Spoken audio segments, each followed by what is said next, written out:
This video style is heavily inspired by Sunny V2. Videos voiced over by Mask, not Nickdom.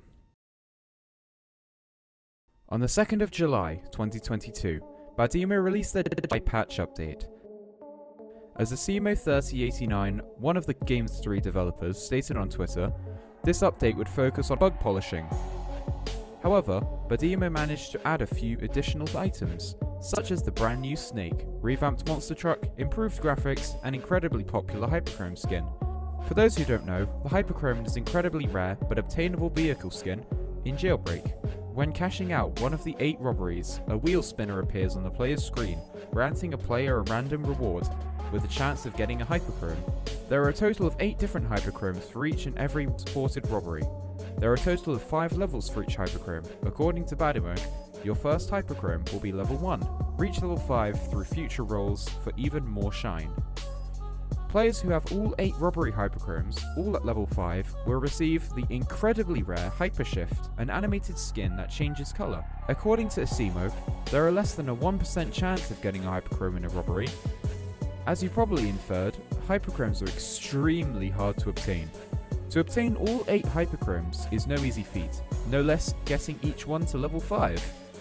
Obviously, the community freaked out about the HyperChromes, with VG and DatBrian both gaining roughly 40,000 views in their update news videos. This brings us to the genius of the HyperChromes, a solo project by the new Badimo developer, Christie, who seems to have hit the jackpot. Whereas updates like pets, private jets, and apartments can be forgotten within a week or two, HyperChromes probably won't be. Pets, private jets, and apartments are all features that players have to choose to actively engage in, such as going to the pet store, going to the airport, and buying an apartment. On the other hand, the HyperChrome spinner plays immediately after you cash out a robbery, whether you like it or not. It's continuous, it's recurring, but most of all, it's luck-based. Technically. I'll delve into that later on in the video. As Asimo said, there is less than 1% chance of getting the HyperChrome, but when something is luck-based, no matter how rare, people will want to participate, which is why gambling is so popular. Statistically, it is unlikely to gamble and make money, and everyone knows that, but people still do it for the adrenaline rush, because they just might get lucky and win big. On the first day of the update, several players did, in fact, win big. On Twitter, Asimo retweeted and replied to those lucky players. This does 2 things. Number 1, it incentivizes players to continue playing. If someone else was lucky and got the HyperChrome, I can too. A commenter on Reddit goes, "This madness of 10 hours of grind is the same thing that just doesn't drop." And number 2, it generates more hype and popularity for the HyperChromes. For those who get the HyperChrome within the first hours of the update, got to show off their new skins online. For instance, Tan Rooney, a relatively small content creator with 76 subs, posted a video of their museum HyperChrome, gaining 19,000 views within several days. The video doesn't feature any editing or talking, but it was still a huge hit. And there are many other examples of small content creators gaining a ton of views, thanks to the HyperChrome. A small but very impactful change Badimo implemented was nerf VIP server opening times for the museum, power plant, and several other robberies. This also made it that there was a lower chance of getting HyperChromes in VIP servers compared to publics.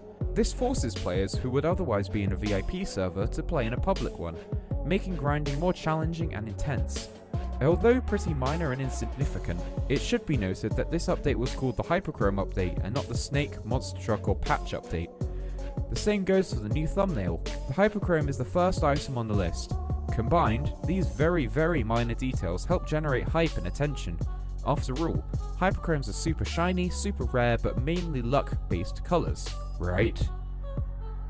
According to Asimo, the biggest conception is HyperChrome equals luck. Your level 1 might be luck, but somebody with a level 2, 3, 4 or 5 put a ton of effort and time into making it happen.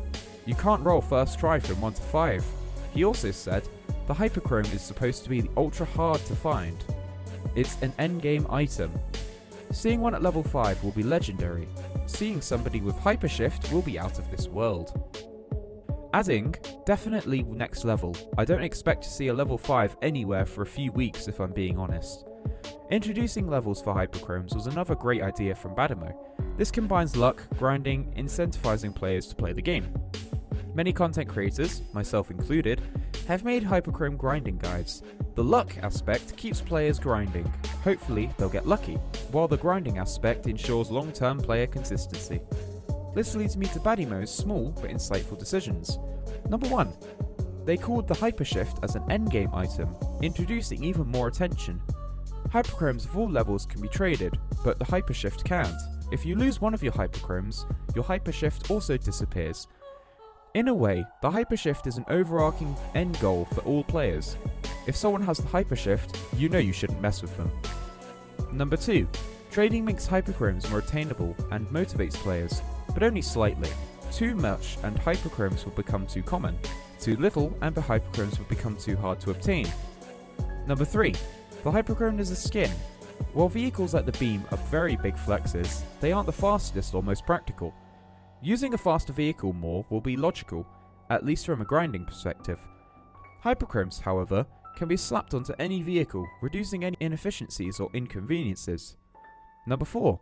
According to Asimo, there is a pity system, making sure players don't rage and stop to grind for a Hyperchrome altogether.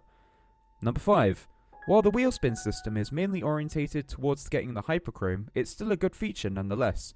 Players can gain additional cash or rocket fuel, which can come in handy. Number 6. The robbery spinner cannot be skipped, unlike safes. This is pretty small, but means players are on the edge of their seat while waiting for the outcome of their wheel spin. And number 7. Hyperchromes are very shiny, which the Jailbreak community, mostly comprising of 9-year-olds, like a lot. That's really all the Hyperchrome is, a very hyped up rare vehicle skin. Badimo made thoughtful and well planned out choices, and the outcome speaks for itself. SuperRule96, a pretty popular Jailbreak content creator, said in a community post, "Holy 40,000 players! This is a feat of concurrent players that has not been hit in several months." As I write this script, Jailbreak concurrent players count as at 30,000, a lot for Jailbreak. Even though Hyperchromes are not limited, there is a significant demand showing that the hype generated. I got a Pixel for my Hyperchrome, while one of my viewers got an R8, another got a Bayonet, and other absolutely ridiculous offers. By combining the Hyperchrome, graphics, and bug patch update in one, Badimo created a more seamless and less buggy experience for players. This improves the overall experience and highly increases the current player count. The fact that Hyperchromes aren't an event or limited item means consistent, long-term growth, rather than 100,000 players for several days. Of course, we can't expect Jailbreak to constantly have 30 to 40,000 players forever, but it definitely creates an endgame goal for players to work towards. I would note that the Hyperchrome's difficulty may result in its demise. I found it quite frustrating grinding towards the Hyperchrome because of the challenge involved. Many players stop grinding for it altogether. It's still too early to tell though.